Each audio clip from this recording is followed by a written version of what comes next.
हमारे बड़े भाई श्रीमान वीरेंद्र सिंह पटवाल जी का परिचय देने के लिए मैं नीरज उर्फ मोंटू को माइक देता हूं और वो उनका जीवन परिचय पढ़ेंगे। आप ध्यान से सुनिए। Wing commander Shri BS Patwal ji का जन्म 11 सितंबर सन 1944 को ग्राम खतौली में। उनके पिता श्री सिपाल सिंह पटवाल एवं माता श्रीमती नारायण देवी के घर में हुआ। 7 साल तक इनका लालन पालन इनकी माता जी के द्वारा गांव में ही हुआ। सन 1954 में इनके पिताजी श्री सिपाल सिंह जी, जो दिल्ली में आकाशवाणी में सेवारत थे, इन्हें अपने साथ दिल्ली ले गए। पिताजी ने इन्हें 6 या 7 महीने घर पर ही पढ़ाया। ये बहुत कुशाग्र और बुद्धिमान तो थे ही, अतः सन 1955 में इनके पिता ने इन्हें सीधे 5वीं कक्षा में स्कूल में भर्ती करा दिया। अपनी विलक्षण प्रतिभा के कारण आपने सन 1960 में दिल्ली बोर्ड की हाई स्कूल की परीक्षा 82% अंक लेकर अपनी स्कूल में प्रथम स्थान लेकर पास की।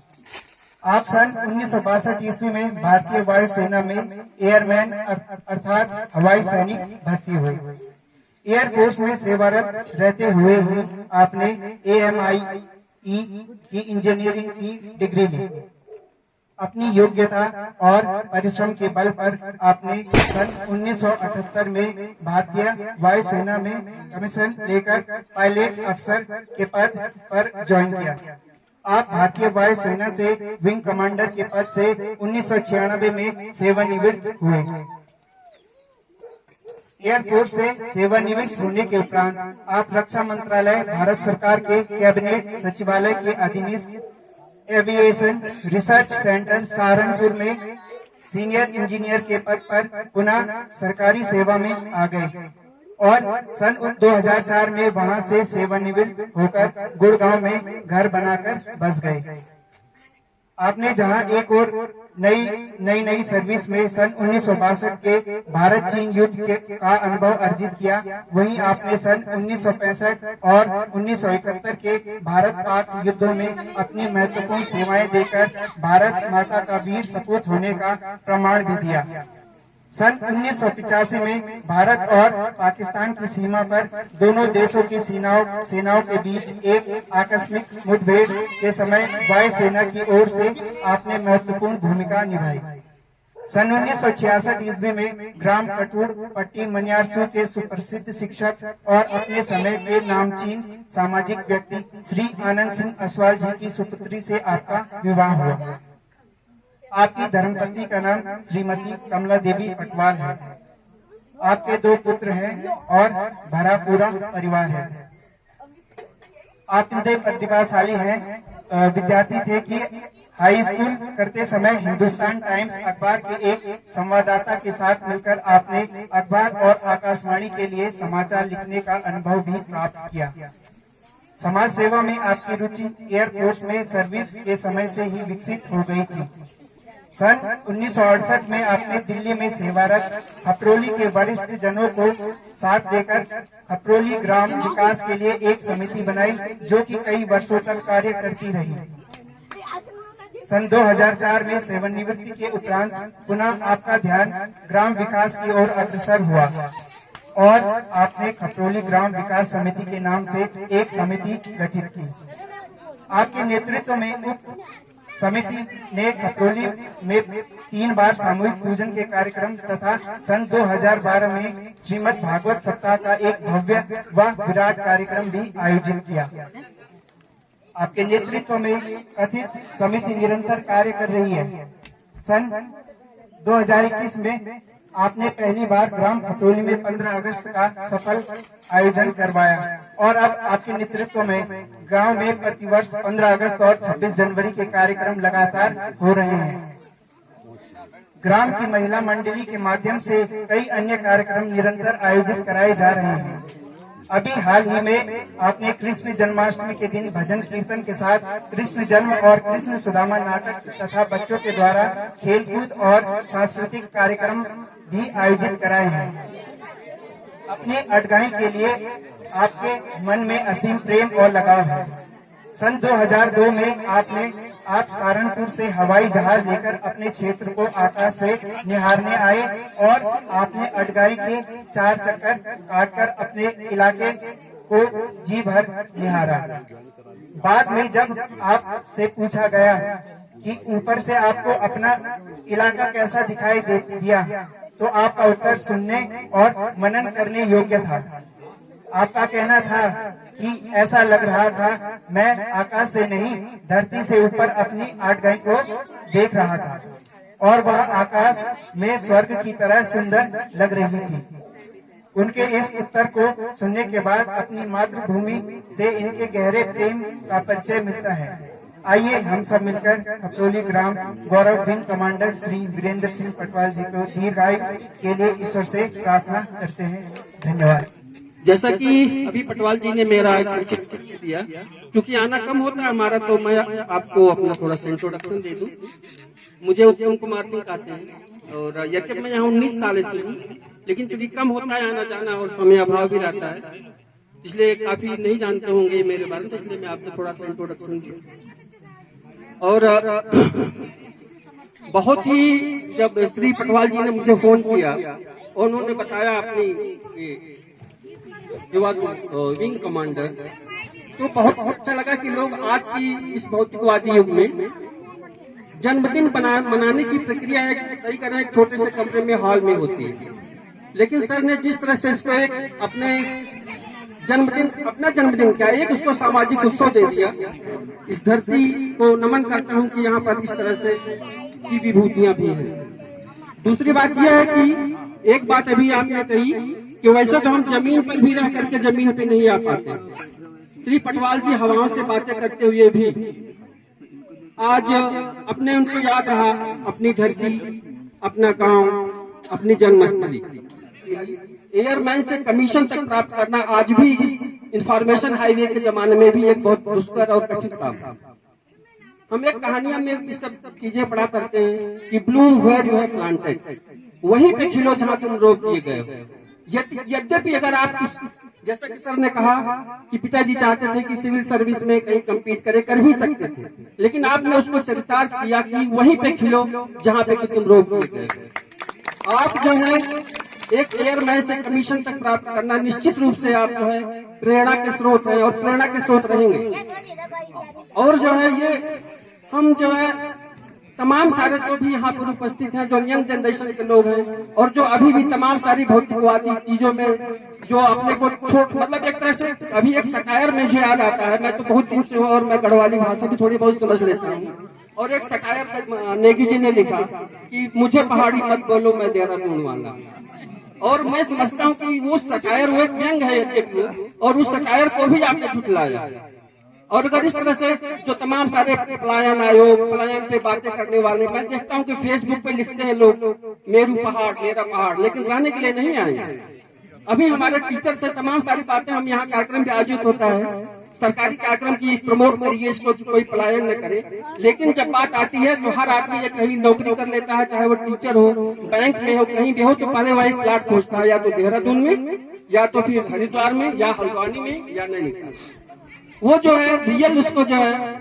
एक बात और भी बड़ी सी मजे की बात है कि जो है जो हम फिर भी बाहर चले जाते हैं, लेकिन वो अपने एक बड़प्पन सा दिखाते हैं। अरे यार हमको अभी किसी से पूछो तुम कहाँ के हो भाई, अच्छा आप चमोली के, अरे सर वहाँ तो कभी मेरा आना जाना ही नहीं होता है, बहुत दिन हो गए वहाँ गए हुए। ऐसा कह करके लोग अपने को महिमा मंडित करते हैं। ये एक जो ऐसा लगता है जैसे अरे तो बहुत ही मतलब नहीं कहेगा ना, गांव ना जाना, गांव से टच ना होना। ये एक प्रकार के मैं देखता हूँ लोग अपने को इस तरह इगोइस्टिक या अपने को महिमा मंडित, अपने को बड़ा गरिमामयी सा ऐसा महसूस कराते हैं। तो अगर इस तरह की एक परिपाटी बने, भले ही हम कहीं भी रहें, जैसे कि एक बार जो है हमारे यहाँ चुनाव हो रहा था, तो मैं इसमें इलाहाबाद विश्वविद्यालय में पढ़ता था, तो वहां पर अमिताभ बच्चन चुनाव लड़ने के लिए कहते थे, वो इलाहाबाद के थे, तो वहां पर केपी ग्राउंड में उनका आयोजन था। खैर वो तो एक राजनीतिक बातें थी, लेकिन मुझे बहुत अच्छी लगी। और मैं समझता हूँ कि पटवाल जी को चरितार्थ होती है कि उसमें अवधि में उन्होंने, अमिताभ बच्चन ने, मुझे याद था मैं वहां पर ग्राउंड में था, उपस्थित था उसमें उनके भाषण में, तो उन्होंने कहा कि हाथी घूमे गाँव गाँव जेकर हाथी हुई नाम। अवधि में इसका मतलब, अंग्रेजी में इसका मतलब यह होता है कि हाथी तमाम सारे गाँव में घूमता है, लेकिन जिसका हाथी होता है नाम उसी का होता है। तो ऐसा नहीं है कि भले ही जो है आप कहीं भी रहे, चाहे आप सहारनपुर जहाँ करते रहे, भाई कहाँ के हैं सिर्फ पटवाल की, वहाँ के हैं सिर्फ खबरों से बिलोंग करते हैं, पौड़ी कितना अच्छा लगता है, बहुत अच्छा लगता है जब इस तरह की बातें होती है। उसके बाद फिर इन तमाम सारी उपलब्धियों को प्राप्त करते हुए भी, तमाम सारी भौतिकता के पराकाष्ठा को प्राप्त करते हुए भी अपने जमीन को, अपनी जन्मस्थली को, अपने जिले को, अपनी संस्कृति को, पटवाल जी ने मुझे फोन किया, मुझे बहुत अच्छा लगा, ये बहुत अच्छी अंग्रेजी बोलते हैं, बोलना स्वाभाविक भी है। और तो इसके बाद मैंने सोचा फोन आप नहीं किया तो बाद में किसी से करवा से बात करने लगे, तमाम सारे लोग जाए। अब उसमें उस सटायर की बात करता हूँ मैं, तो उसमें एक लाइन है कि पहाड़ी बोली मुझे आती नहीं, अब छुइयो ना छुइयो का पानी, ये सब बातें जो है कितनी सी मतलब एक भले ही सटायर है वो, लेकिन ये बड़ा सा मतलब वो विस्मृत कर देने वाली बात है।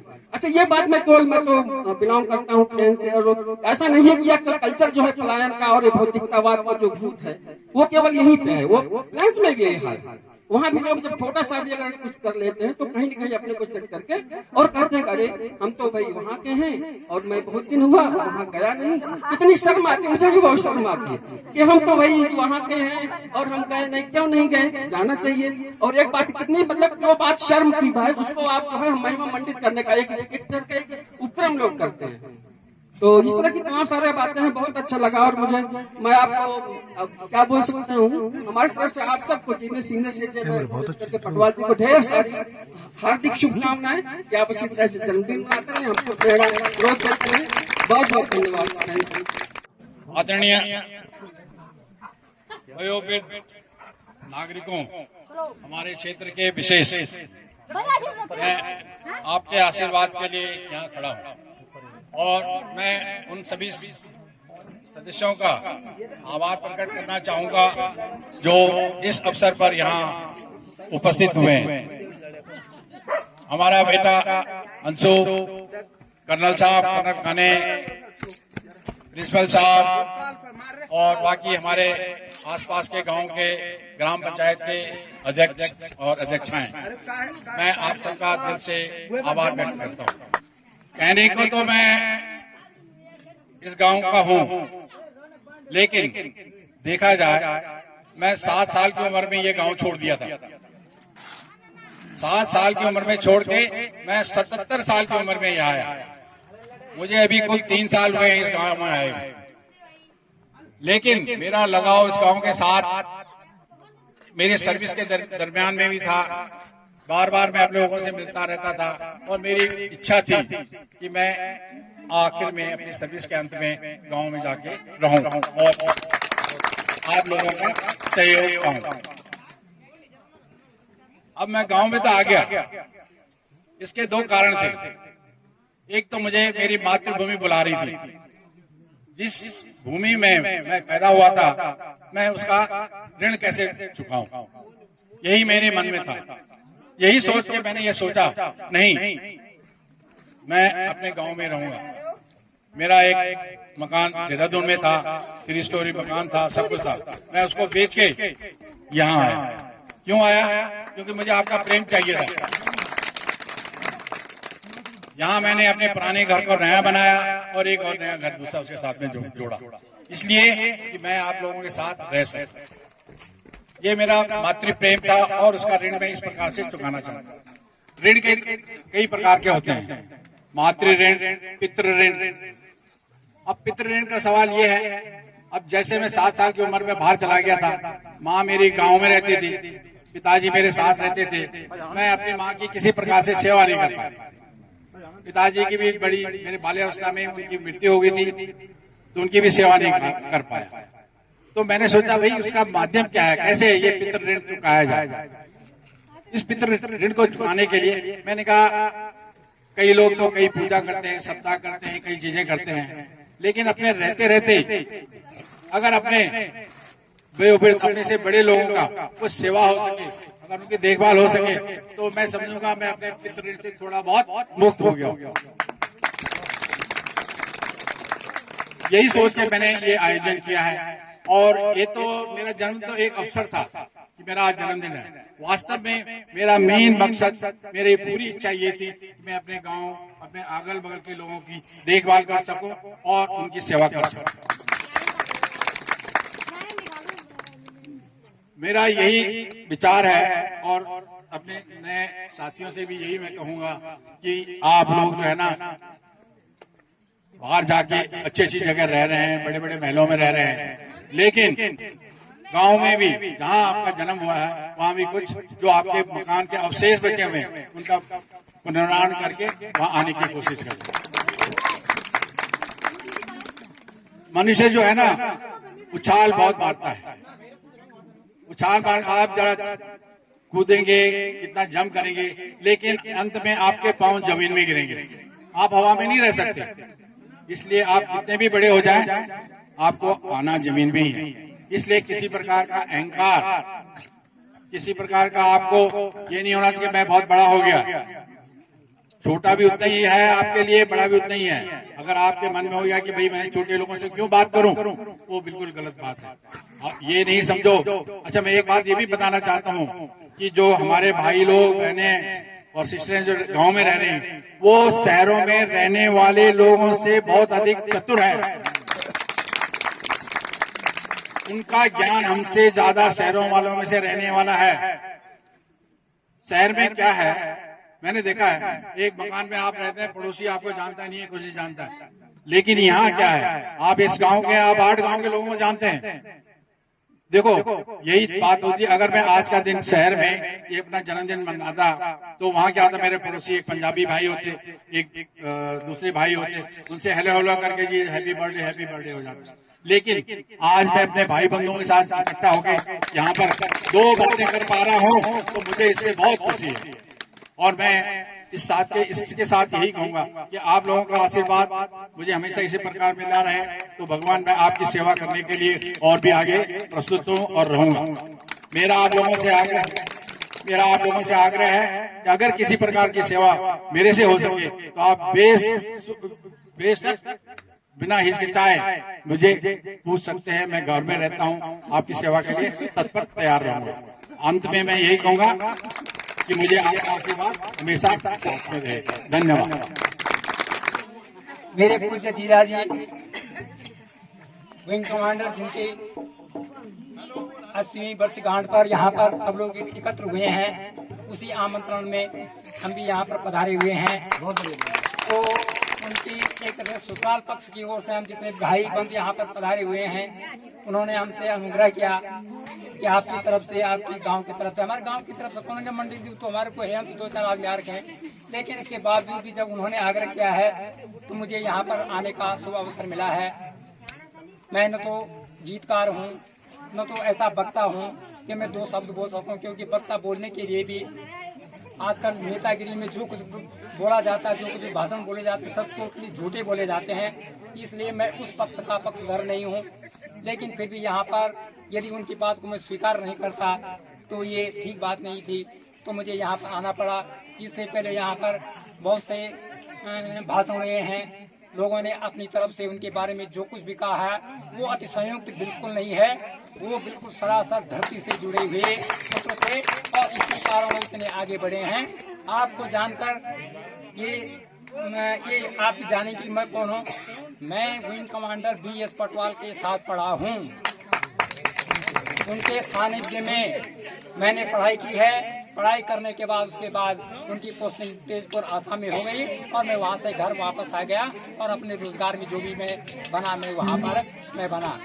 उनके बारे में जो कहें वो बिल्कुल धरती से जुड़े हुए पुत्र हैं। धरती से बड़े अफसरों के साथ रहेंगे उसी तरह की बातें करते हैं, छोटे आदमी के साथ रहेंगे उसी प्रकार की बात करते हैं, सबसे जुड़े हुए हैं।